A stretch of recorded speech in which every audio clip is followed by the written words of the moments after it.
कैसे हो आप सभी? जोश में हो तो जोश मेंटेन रहनी चाहिए। बच्चों, प्रीवियस लेक्चर वीडियो में हम लोगों ने सीखा था addition of vector in their rectangular component form.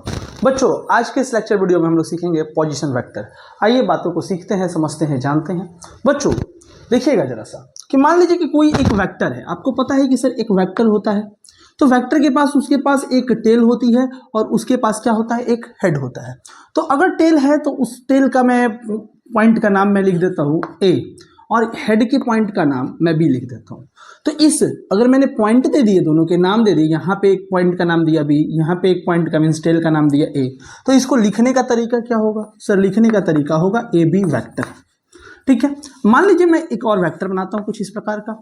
तो सर ये हमारा, अगर मैं पॉइंट दे दूँ डी और ये मैं पॉइंट दे दूँ सी, तो इसे आप क्या लिखिएगा सर? DC vector. ठीक है, इसे क्या लिखूंगा मैं? DC vector. तो सर मैं पढ़ूंगा किसे इसको? ए बी वेक्टर को मैं पढ़ूंगा कैसे, प्रोनाउंस कैसे करूंगा? ये तो लिखने की तरीका है, लेकिन बोलने की तरीका क्या होगी? तो बोलने का तरीका होगा sir position vector, position vector, position vector of B with respect to A, ऐसे बोलेंगे। ठीक है, अब मुझे डीसी वेक्टर लिखना हो और इसे मैं डीसी वेक्टर लिख रहा हूं, तो इसे बोलूंगा क्या? Position vector, position vector, position vector of C with respect to D. बस यही बात बोलूंगा, ये बोलने का तरीका, दिस इज द वे। ठीक है, अब बच्चे मैं ये कहना चाहता हूं कि पोजीशन वेक्टर क्या है? पोजीशन वेक्टर कुछ नहीं है बच्चे। पोजीशन वेक्टर सिर्फ और सिर्फ डिस्प्लेसमेंट वेक्टर है। आप डिस्प्लेसमेंट वेक्टर बोले और पोजीशन वेक्टर बोले, एक ही चीज है लगभग। लेकिन मेरे कहने का मतलब है कि अगर मान लीजिए कि कोई कार्टेशियन प्लेन है, मान लीजिए कोई कार्टेशियन प्लेन है, और एक कार्टेशियन प्लेन में किसी भी पॉइंट को अगर आपको बताना होता था तो आप कैसे बताते थे सर? किसी पॉइंट को अगर बताना होता था तो उसके पहला हम जो नियम जानते हैं वो है कोऑर्डिनेट सिस्टम।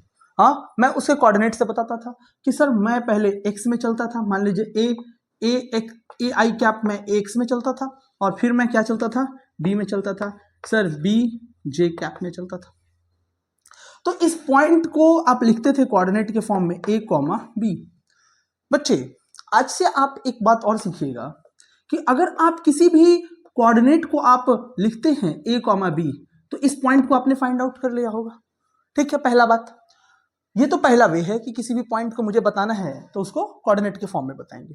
लेकिन दूसरा तरीका क्या है? दूसरा तरीका है प्यारे बच्चे पोजीशन वेक्टर। सेकंड वे क्या है आपका? Position vector. कि आप अगर कोई पॉइंट है और कुछ भी नहीं गिवन है तो आप सीधे उसको कहां से डिफाइन करेंगे? ओरिजिन से। ये आपका ओरिजिन रहा तो ओरिजिन से इसे आप डायरेक्ट लिख देंगे। तो इसको लिखने की तरीका क्या होगी? तो सर आप देख रहे हैं कि पहले के सर पे दूसरे की पूछ रखी हुई है कि नहीं रखी हुई है, तो इसको लिखने की तरीका क्या होगी sir? A I cap plus B J cap. आप देखिए इस पॉइंट पे जाने के लिए आपको ये वाली पाथ को फॉलो करना पड़ा, तो ये आपका तो डिस्टेंस हो गया, लेकिन this is the shortest path, this is the shortest path जो आप डायरेक्ट इस पॉइंट पे पहुंच जा रहे हैं। हाँ, तो मीन्स ये क्या है? शॉर्टेस्ट पाथ क्या कहता है? डिस्प्लेसमेंट कहता है, यही ना कहता है? तो डिस्प्लेसमेंट वेक्टर और कुछ भी नहीं है, पोजीशन वेक्टर है, और पोजीशन वेक्टर और कुछ भी नहीं है, क्या है? डिस्प्लेसमेंट वेक्टर है। आपको ध्यान पे ये रखना है। अब जरा ध्यान से देखिएगा, एक पॉइंट और मैं बताना चाहूँ कि अगर मान लीजिए प्यारे बच्चे, मैं थोड़ा सा इरेज कर देता हूँ, कि मान लीजिए कि कोई भी अगर एक मैं पॉइंट देता हूँ, 2 पॉइंट्स देता हूँ कोऑर्डिनेट सिस्टम में, 2 पॉइंट्स। मान लीजिए कि एक पॉइंट यहाँ पे मैंने दिया, एक पॉइंट मैंने यहाँ पे दिया। ये पॉइंट ए है, ये पॉइंट बी है। मान लीजिए कि कोई भी पार्टिकल ए से कहाँ चला जाता है? बी पे। कहाँ चला जाता है? ए से बी पे। तो इसको लिखने का तरीका क्या होगा सर? ए बी वेक्टर। ये लिखने का तरीका होगा, this is the way of writing this vector. ठीक है, ये होगा ए बी वेक्टर। मीन्स लिखते हैं टेल से हेड की तरफ, लेकिन इसको पढ़ते कैसे है? हेड से टेल की तरफ। Means position vector of B with respect to A. मैंने बोला कि अगर आपको इस कोऑर्डिनेट पे अगर आपको पहुंचना है तो कैसे पहुंचेंगे? तो सर इस कोऑर्डिनेट, मान लीजिए ये कार्टेशियन प्लेन पे ये तो कोऑर्डिनेट होगा, ये मान लीजिए कि वाई एक्सिस है अपनी, ये अपनी एक्स एक्सिस है। तो इस पॉइंट में पहुंचने के लिए क्या तरीका क्या होगा? वे क्या होगा सर? कि मैं पहले एक्स में चलूं फिर वाई में चलूं। और दूसरा वे क्या होगा कि सर अगर कुछ भी नहीं लिखा है तो मैं डायरेक्ट यहां से चला जाऊं, डायरेक्ट यहां से चला जाऊं, मीन्स ओरिजिन से डायरेक्ट चला जाऊं। अगर बी पॉइंट है तो मुझे इस पॉइंट पे पहुंचना है तो कैसे पहुंचूंगा सर? या तो मैं एक्स एक्सिस में चलूं फिर वाई एक्सिस में चलो, या तो मैं डायरेक्ट पहुंच जाऊं। अगर मैं इसको ओ बोलूं तो ये वाली जो वेक्टर है उसका नाम आप क्या बोलिएगा, ओ ए वेक्टर, ठीक है। और ये वाली अगर पॉइंट बी है प्यारे बच्चे, तो इस वाले वेक्टर का नाम क्या बोलिएगा, ओ बी वेक्टर। तो बच्चे अगर मुझे ए बी वेक्टर लिखना है तो इसका वे ऑफ राइटिंग क्या होगा, राइटिंग होगा बच्चे, राइटिंग होगा ओ बी वेक्टर में से आप ओ ए वेक्टर को घटा दीजिए।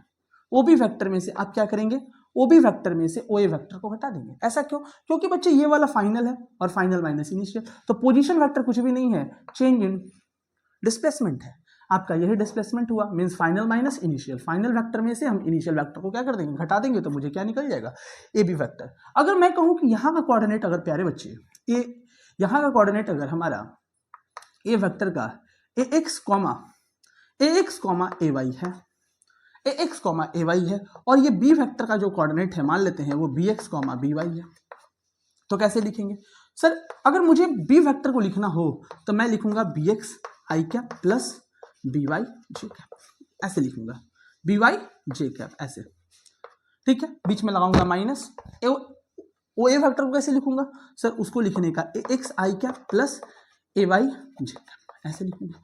और आपको मैंने रेक्टेंगुलर कंपोनेंट फॉर्म का एडिशन मैंने सिखाया, और उसमें मैंने क्या बताया था, उसमें मैंने यही बताया ना प्यारे बच्चे कि आप x वाले को किसके साथ जोड़ेंगे, x के साथ, और y वाले को किसके साथ जोड़ेंगे, y वाले के साथ।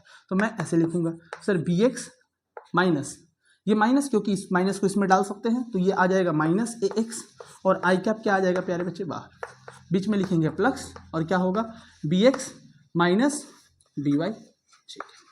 तो इस तरह से हम लोग इन बातों को लिखेंगे। आइए बच्चों इसके ऊपर एक प्रश्न को भी देखते हैं। तो प्रश्न कहता है, थोड़ा मैं इसे इरेज कर दूं, कंप्यूटर जी एक को प्रश्न दीजिएगा।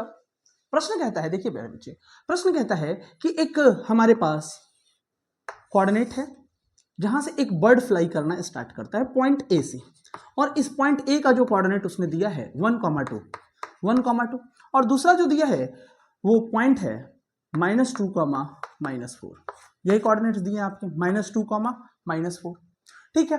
और बोलता है कि बर्ड जो है वो ए से बी पोजीशन पे स्ट्रेट लाइन में उड़ जाती है, यहां से मीन्स फ्लाई करके यहां तक चली जाती है, ठीक है। तो बोलता है कि इसका वेलोसिटी बताइए रेक्टेंगुलर कंपोनेंट के फॉर्म में, बस हो गया। और उसकी स्पीड जो वेलोसिटी स्पीड दी हुई है वो 20 मीटर पर सेकंड। तो इसको बताने के लिए तो बहुत ही आसान चीज़ है, ये कुछ भी नहीं करना है कि अगर मान लीजिए कि अगर ये हमारा ओरिजिन है और ये कोऑर्डिनेट में मुझे जाना है, तो कैसे बताऊंगा, सीधे यहाँ से मैं ऐसे डाल दूंगा एक वेक्टर। आपको पता है मैंने बताया कि अगर कोई भी पॉइंट दिया है और कुछ भी नहीं लिखा है तो उसका जो पोजीशन वेक्टर है वो किसके रिस्पेक्ट में बताएंगे, ओरिजिन के रिस्पेक्ट में, ये याद रखेंगे। अगर कोई पॉइंट है और कुछ भी नहीं दिया, किसके रिस्पेक्ट में बताऊं ना बताऊं, तो आप कुछ भी मत कीजिए, उस पॉइंट को किसके रिस्पेक्ट में बताइए, ओरिजिन के रिस्पेक्ट में। अब जैसे ये पॉइंट है तो इस पॉइंट को अगर मुझे डिफाइन करना हो तो सीधे डायरेक्ट किसके रिस्पेक्ट में सर, ओरिजिन के रिस्पेक्ट में। तो ये क्या हो जाएगा सर, ये वाली हो जाएगी अपनी ओ ए वैक्टर, और ये वाली क्या हो जाएगी प्यारे बच्चे, ओ बी वैक्टर। तो अगर प्यारे बच्चे मुझे ओ ए वैक्टर लिखना हो तो मैं कैसे लिखूंगा सर, ओ ए वैक्टर लिखने का तरीका होगा 1 आई कैप प्लस 2 जे कैप, और मुझे ओ बी वैक्टर लिखना हो तो उसका तरीका क्या होगा प्यारे बच्चे, ओ बी वैक्टर का तरीका होगा -2 आई कैप प्लस -2 आई कैप -4 जे कैप, ठीक है, यही होगा। सर अगर मुझे ए बी वैक्टर निकालना हो, मीन्स ये वाली ए बी वैक्टर निकालनी हो, तो इसके तरीका आपने क्या सिखाया, कुछ नहीं सर, मुझे सिंपल ओ बी वैक्टर में से ओ ए वैक्टर को क्या कर देना होगा, माइनस कर देना होगा। और ओ बी वैक्टर की वैल्यू मुझे दी हुई है, कितनी दी हुई है प्यारे बच्चे, -2 आई कैप -4 जे कैप, बीच में लिखाएंगे माइनस, ये आ जाएगा कितना 1 आई कैप -2 जे कैप, सॉरी +2 जे कैप। आप अच्छे तरीके से जानते हैं प्यारे बच्चे, माइनस अंदर जाएगा तो ये आ जाएगा -2 आई कैप -4 जे कैप, और माइनस आई कैप -1 आई कैप -2 जे कैप। अब मैं इसको सॉल्व करूं तो ये वैल्यू आएगी कितनी, -3 आई कैप, और ये आ जाएगा -6 जे कैप, ये इतना आया वैल्यू में। अब मुझे ए बी वैक्टर का अगर मैग्नीट्यूड निकालना हो प्यारे बच्चे तो कैसे निकालेंगे, बस सिंपल सा अंडर रूट डालेंगे, 3 का स्क्वायर प्लस -3 का स्क्वायर और -6 का स्क्वायर, तो ये वैल्यू आपकी मिलेगी 45, अंडर रूट 45, ठीक है। अगर आपको प्यारे बच्चे वेलोसिटी वेक्टर को अगर रेक्टेंगुलर कंपोनेंट के फॉर्म में लिखना है तो आपको पता है कि अगर ये वेक्टर है तो आपको लिखने की जो तरीका होगी सर, आपको मैग्नीट्यूड ऑफ वेक्टर लिखना पड़ेगा और उसका वी कैप लगाना पड़ेगा। सर बाबू ये जो वी कैप जो है, ये वी कैप सिर्फ और सिर्फ क्या है, ये वाली वेक्टर की पोजीशन वेक्टर बता रही है। तो पोजीशन वेक्टर अगर मुझे वी कैप निकालना हो, अगर मान लीजिए ए बी वेक्टर अगर निकालना हो, ए बी कैप निकालना हो, तो मैंने तरीका बताया था ना कि ए बी वेक्टर का आप वेक्टर लिखिए divided by magnitude of A B vector, और यही आपका क्या कहलाएगा, वी कैप कहलाएगा। सिंपल सा बात है। मैं इसको थोड़ा सा मिटा दूँ, इरेज कर दूँ, ये वाले फिगर को मैं इरेज कर देता हूँ, जैसे आप मेरे लिए जगह थोड़ी सी बच जाए, मिल जाए, और आप इसे अच्छे से लिख लें।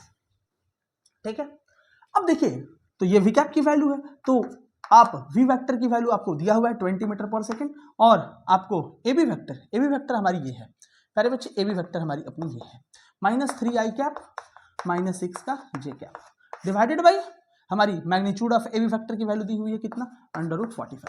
बस इसे मैं सॉल्व कर लूंगा, बाकी हमारी ये आंसर है। This is the velocity vector in the rectangular component form. बच्चे फिजिक्स के क्वेश्चंस बहुत ही इजी होते हैं, मेक श्योर कि आप बातों को लाइन बाय लाइन सीखते चल रहे हैं। बच्चे अगर कोई भी अगर डाउट होती है तो आप कमेंट में चीज़ें बिल्कुल लिखें, जिससे मुझे ये समझ में आया कि मुझे किस बारे में वीडियो और बनानी है। बच्चे आज के लिए इतना ही, तब तक के लिए धन्यवाद।